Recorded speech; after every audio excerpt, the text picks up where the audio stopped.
Almost all world trade travels by sea. And though shipping is a key sector for the global economy, it has stayed below the radar in terms of its sustainability.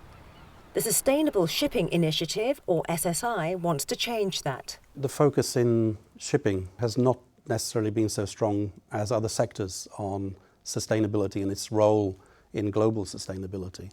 And our vision helps put the spotlight on those issues that need to be addressed. Our focus in SSI is, if we're to be sustainable, we have to consider all aspects in the life cycle. This is not just about decarbonisation, which of course is the big hot topic in terms of shipping aligning with the Paris Agreement, but it's about the economic, social and governance issues as well. The SSI has developed a roadmap for the industry to showcase what sustainable shipping can look like across 6 areas: oceans, communities, people, transparency, finance and energy.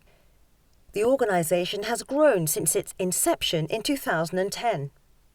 Lloyd's Register was one of the founders of the Sustainable Shipping Initiative 11 years ago.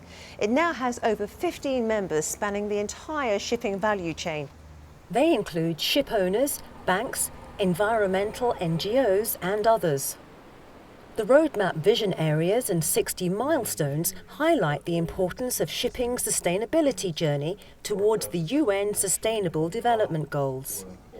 Lloyd's Register's role within SSI is, among others, to examine ways in which shipping can decarbonise safely and sustainably. The Sustainable Shipping Initiative is looking at the decarbonisation of the shipping sector through the life cycle impacts of the different potential low to zero carbon fuels from a sustainability perspective. The complexities of producing alternative fuels have to be carefully examined to minimise any negative impacts elsewhere in society. Make sure that when you're choosing the alternative fuels and technologies to solve your onboard emissions problem, that you're not causing problems elsewhere.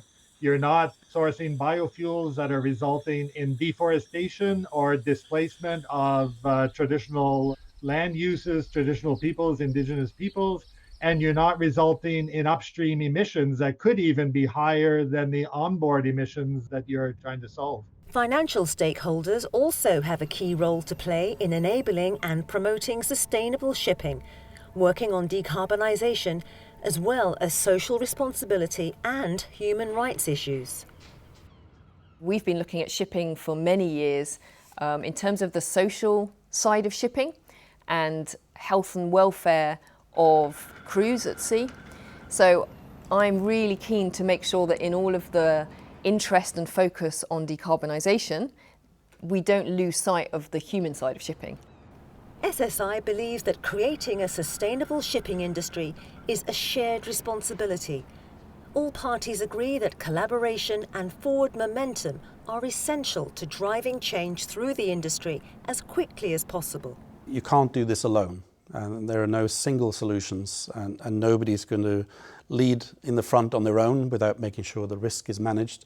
So collaboration across all stakeholders in the value chain. We've seen a number of market incentives coming from other players within the maritime ecosystem. So we've seen customers such as charterers and investors, the finance community, really starting to understand the climate risk of their operations, and so they're starting to put in place mechanisms to drive lower carbon shipping. We expect all of our shipping clients to be able to calculate the carbon intensity of their shipping fleet and the climate alignment of their fleet. Recognize that you're part of a global economy that has to decarbonize by around 2050. Otherwise, we're going to push warming to a degree that is going to be very disruptive, and we won't even have the kind of global economy you've been counting on to demand your services. Shipping has got to go green. We have got to put resources and momentum and collaboration into moving the industry towards net zero.